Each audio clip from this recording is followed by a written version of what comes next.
अस्सलाम वालेकुम स्टूडेंट, आज हम लोग एक्सरसाइज फिजियोलॉजी का चैप्टर कर रहे हैं, ट्रेनिंग और परफॉर्मेंस। मैंने आपको बताया कि आप लोगों की पीपीटीज मेरे पास अवेलेबल नहीं है, तो प्लीज़ आप लोग जब ये लेक्चर सुना करें, आपके कंटेंट आपके सामने होते हैं, आप बुक को ओपन कर लीजिए। मैं बिल्कुल शॉर्टली कंसाइजली आप लोगों को बताती हूँ कि क्या क्या प्रिंसिपल्स होते हैं और क्या क्या चीज़ें होती हैं। Training of performance, training principles कौन कौन से होते हैं जब आप किसी भी टीम को, किसी भी प्लेयर को या किसी भी इंडिविजुअल को ट्रेनिंग दे रहे होते हैं, किस चीज़ के लिए। फॉर एग्ज़ाम्पल ट्रेनिंग हो सकती है फिटनेस अचीव करने के लिए, सेकंड हो सकती है इंड्योरेंस बढ़ाने के लिए, थर्ड हो सकती है वेट लॉस के लिए, फोर्थ हो सकती है ट्रेनिंग जो है आप दे रहे हो किसी भी प्लेयर को पार्टिसिपेट करने के लिए। तो आपको किन प्रिंसिपल का ख्याल रखना चाहिए, this is known as the training principle. दूसरी चीज़ जो आपने याद रखनी है कि ट्रेनिंग प्रिंसिपल जो है वो एनारोबिक और aerobic demand of the sports के साथ मैच कर रहे हो। फॉर एग्ज़ाम्पल अगर कोई हाई इंटेंसिटी वर्कआउट गेम है जिसके अंदर बहुत ज़्यादा आपको एनर्जी चाहिए, तो आपकी ट्रेनिंग इस लेवल की होनी चाहिए कि वो उससे मैच कर जाए। ऐसे नहीं हो कि अगर हाई इंटेंसिटी परफॉर्मेंस, अगर जैसे अगर आपकी कोई है, कोई एथलीट है या कोई इस तरह का मैच आप खेलने जा रहे हो और आपकी जो ट्रेनिंग है वो बिल्कुल लो लेवल की हुई है, तो फिर आप उधर मैच नहीं कर पाएंगे। तो ट्रेनिंग प्रोग्राम जो है ना वो शुड मैच किससे, एरोबिक और एनारोबिक डिमांड जो कि स्पोर्ट्स की होती है। तीसरी चीज़ें जो आपने याद रखनी है कि वो ये है कि ट्रेनिंग प्रिंसिपल जो है वो तीन कंपोनेंट, तीन वेरिएबल्स पे जो है वो डिपेंड कर रहे होते हैं, अलाई कर रहे होते हैं। ओवरलोड मैकेनिज्म, स्पेसिफिसिटी और रिवर्सिबिलिटी। ठीक है, ओवरलोड के अंदर ये हो जाता है कि इसके अंदर आपने ये देखना होता है कि आपने प्लेयर्स को लोडिंग करना होता है। फॉर एग्ज़ाम्पल आपने डिफरेंट टास्क देने होते हैं कि आपने इस टाइम के अंदर ये टास्क जो है ना वो पूरे करने हैं। तो फिर वो क्या कर रहा होता है कि इस तरह से करने से क्या हो जाता है, उस प्लेयर की क्या बढ़ जाती है, कैपेसिटी बढ़ जाती है। ठीक है, और ट्रेनिंग का रिस्पॉन्स जो है वो भी अच्छा मिलना शुरू हो जाता है। तो ऐसे नहीं होता कि इनिशियली आपने ओवरलोड कर दिया, आपने नहीं, आपने ट्रेनिंग करवाई और उसके बाद जब आपको लगे कि ठीक है अब मेरा प्लेयर जो है ना वो फिट हो गया अकॉर्डिंग टू माय क्राइटेरिया, अब आप किसकी तरफ जाएंगे, ओवरलोड। इसको किस तरह से डिफाइन किया गया कि increase capacity of a system की कैपेसिटी आपने बढ़ानी है इन रिस्पॉन्स टू ट्रेनिंग। किसके थ्रू, ट्रेनिंग के थ्रू। अबव द लेवल, किस लेवल से अबव जो कि वो पहले से कर रहा है, this is known as overload. अब स्पेसिफिसिटी के आगे स्पेसिफिक मसल्स इन्वॉल्व। अब फॉर एग्जांपल कोई फुटबॉल प्लेयर है और एक होता है थ्रो बॉल प्लेयर। ठीक है, फुटबॉल प्लेयर है तो ऑब्वियसली आप किस मसल्स को टारगेट करेंगे, आप लैग की मसल्स को टारगेट करेंगे, कॉर्ड्स को, हैम्स को, गैस्ट्रोक्नीमियस, प्लांटर मसल, इनको टारगेट। ऐसा तो नहीं है ना कि आप अपर लिम के मसल्स को, नो डाउट आप अपर लिम को भी टारगेट करेंगे, बट आपने स्ट्रेंथनिंग करवानी है लोअर लिम, बिकॉज वो प्लेयर की डिमांड है, क्योंकि he is a football player. इसी तरह से अगर थ्रो बॉल प्लेयर है तो आपने अपर एक्सट्रीमिटी, आपने जो आपका जो अपर थोरैसिक है आपका और जो आपके डेल्टॉइड, आपने इसको इनको स्ट्रॉन्ग करना है अपर एरिया को। ये नहीं कि फिर अब आप जो है गैस्ट्रोक्नीमियस और कॉर्ड्स के ऊपर काम कर रहे होंगे। उसकी जो उसने जो टारगेट है वो क्या है, थ्रो बॉल। थ्रो बॉल में क्या होता है, आप बॉल लेते हो और हैंड के थ्रू जो है, नेट के थ्रू आप क्या कर रहे होते हैं, पास कर रहे होते हो और नेक्स्ट टीम उसको कैच कर रही होती है। या वॉलीबॉल जिस तरह से गेम होता है, तो स्पेसिफिक मसल्स को इन्वॉल्व कर रहे होते हैं, स्पेसिफिक एनर्जी सिस्टम को यूटिलाइज कर रहे होते हैं, this is known as specificity. Third आपका जो पॉइंट आ जाता है वो आपका आ जाता है रिवर्सिबिलिटी। रिवर्सिबिलिटी जो है ना वो ट्रेनिंग से डायरेक्टली प्रोपोर्शनल है। इसको मैं सिंपल से बताऊंगी, जब तक एक प्लेयर ट्रेनिंग कर रहा है ठीक है वो बिल्कुल फिट रहेगा, जैसे ही when he stop doing training तो फिर क्या होगा, वो वापस से अपनी पहले वाली कंडीशन में आ जाएगा और वो क्या कर देगा, ट्रेनिंग के इफेक्ट को लॉस कर देगा। इसी तरह से आपने देखा होगा, कहा जाता है कि अब आप जब जिम में जा रहे हो तो बिल्कुल आप फिट रह रहे होते हो। ठीक है, वंस यू स्टॉप जिमिंग अब आप पहले की तरह हो जाते हो, वेट गेन भी कर रहे हो, मसल पावर, इंड्योरेंस भी आप लूज़ कर रहे हो। तो फिर इसी ये दिस इज़ द रीज़न कि रिवर्सिबिलिटी जो है एक कंपोनेंट है ट्रेनिंग प्रिंसिपल का। How will you define this component in training principle, when training is stop the training effect is quickly lost. तो this is the definition of reversibility. So training principle depends on three things: overload, specificity and reversibility. जो चीज़ आपने याद रखनी है। ठीक है, अब हर sports की डिफरेंट डिमांड्स होती है। नेक्स्ट है components of training sessions, warm up, cool down and workout. अच्छा, दूसरी चीज़ें मैं आपको ये बताती चलूँ, ट्रेनिंग का इफेक्ट जो है मेल हो या फीमेल उसमें सिमिलर आ रहा होता है। तो ये चीज़ें आपने याद रखनी होती है, ठीक है। लेकिन इसके अलावा जेनेटिक्स भी जो है वो एक इम्पॉर्टेंट रोल प्ले कर रही होती है कि if you want to become a world class athlete you must choose your parent wisely, ठीक है ना। तो ये एक एस्ट्रेल्ड एंड रोडेल ने एक कोटिंग कहा है, एक कोट है जिसका मैं आपके साथ शेयर कर रही हूँ कि ठीक है, जेनेटिक्स का भी बहुत अच्छा रोल है। आपने देखा होगा जो सिंगर होते हैं उनके जो किड्स होते हैं वो सिंगर बनते हैं तो बड़े सक्सेसफुल हो गए हैं, जैसे कि ये उनकी फैमिली में वो चीज़ जीन में रन कर रही होती है, ठीक है। तो ये this is the wisely decision. अब अगर कोई प्लेयर है तो प्लेयर का बेटा प्लेयर बनेगा तो उसमें वो नेचुरली जो है ना वो जेनेटिक फैक्टर भी एक आ जाएगा, तो ये बात कही जाती है। What are the component of workout session.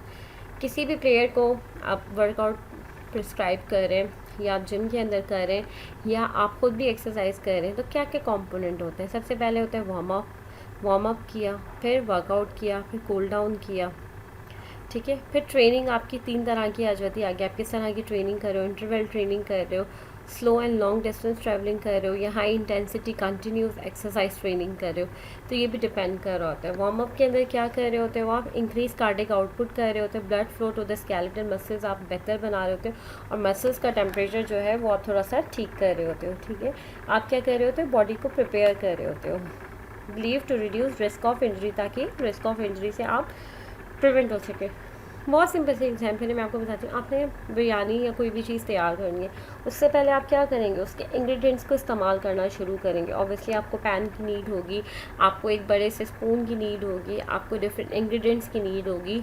For what purpose, ताकि आप क्या कर सकें, आप जो चीज़ बना रहे हो वो प्रॉपरली बन जाए। तो this is exactly about the warm up session to preparing yourself. आप उसमें अपने कार्डिक मसल्स को भी यूटिलाइज़ कर रहे हो, आप जो है वो चाह रहे हो कि स्केलेटल मसल्स तक ब्लड फ्लो हो जाए, और this is the warm up. What is workout training session, वो मैं इस पर आपसे बाद में बात करूँगी कि किस तरह के ट्रेनिंग सेशंस होते हैं। अभी जिस तरह से मैंने आपको लिटिल बिट ओवरव्यू दिया है कि इंटरवल ट्रेनिंग होती है, slow and long distance workout होता है, हाई इंटेंसिटी कंटिन्यूस एक्सरसाइज होती है। नेक्स्ट आपका कूल डाउन हो जाता है। आपने कोई भी ये ट्रेनिंग की और उसके बाद कूल डाउन। अब मैं आपको ट्रेनिंग इसके बाद बताती हूँ। कूल डाउन क्या होता है, return blood pooled in muscle to central circulation तक जाए। तो आपने क्या किया ट्रेनिंग के बाद, और मसल सोने से भी आप प्रिवेंट कर सकते हो और अपनी बॉडी को रिलैक्स करने के लिए कूल डाउन होता है, ठीक है। 3 मेथड्स मैंने आपको बता दिए। सारी एक्सरसाइज करने का क्या बेनिफिट्स होता है, क्या चीज़ें आपने देखनी होती है। आपने ये देखना होता है जो भी आपका डिज़ायर्ड गोल है वो आप अचीव कर पाओ, VO2 मैक्स लेवल आप अचीव कर पाओ, लैक्टेट थ्रेशोल्ड जो है ना आपके अंदर जो है वो इतनी एबिलिटी जो है वो डेवलप हो जाए कि आप जो है ना इजीली फटीक नहीं हो सकें और आप अपनी परफॉर्मेंस बेटर कर पाएँ। तो ये सारी की सारी चीज़ें होती हैं। अब हमारे पास आता है, मैं अब आपको 3 मेथड्स बताती हूँ कौन कौन से होते हैं। नंबर 1 होता है इंटरवल ट्रेनिंग। इंटरवल ट्रेनिंग से थोड़ा सा इसमें ये होता है कि डिफरेंट जो है वो ट्रेनिंग के आपको वो दिए जाते हैं, पार्ट्स दिए जाते हैं। आपने क्या करना होता है, उनको सेपरेटली करना होता है। रिपीटेड एक्सरसाइज बाउट्स दिए जाते हैं इंटरवल ट्रेनिंग के अंदर। फॉर एग्जांपल मैं आपसे बोलती हूँ, आपने पहले 20 पुशअप्स लगानी है, 20 पुशअप्स के बाद आपने जो है 20 कोई और एक्सरसाइज करनी है, 20 कोई और करनी है, ठीक है। तो इस तरह से क्या होगी, एक पीरियड मैंने आपको दे दिया, 1 घंटे के अंदर आपने ये एक्सरसाइजेस मुझे करके दिखानी है। उठक बैठक मतलब सिट डाउन और स्टैंडिंग आपने एक्टिविटीज़ करनी है। इसके अलावा आपने क्या करना है, और प्रैंक्स करने हैं और ये सारी चीज़ें हैं, ठीक है।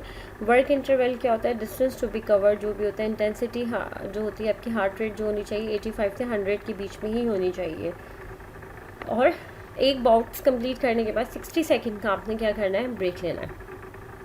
और ये बहुत अच्छा होता है कि इसी के थ्रू आप VO2 मैक्स को इम्प्रूव कर सकते हो, जिसको आप रेस्ट इंटरवल की ट्रेनिंग कहते हो, ठीक है। आपने एक कंप्लीट कर लिया अचीव, फिर रेस्ट आ गया, फिर अचीव किया, फिर रेस्ट आ गया। तो अगर रेस्ट इंटरवल की बात करूँ तो लाइट एक्टिविटी रेस्ट इंटरवल के अंदर आप क्या कर सकते हो, एक आपने एक्सरसाइज की 1 मिनट का गैप है, अब आप खड़े ना रहें, आप जो है हल्का मूव कर सके, स्लोली वॉक कर सके, ताकि क्या कर रहे हैं आपकी ब्लड सर्कुलेशन मेंटेन रहे। Work to rest 1:1। अगर आप वर्कआउट कर रहे हो, ठीक है, और उसके बाद रेस्टिंग में जा रहे हो, तो ऐसा नहीं कि रेस्टिंग में जाके सिर्फ आपने सिटिंग करनी है, आपने हल्का चलते रहना है। तो this is the proper utilization of rest interval.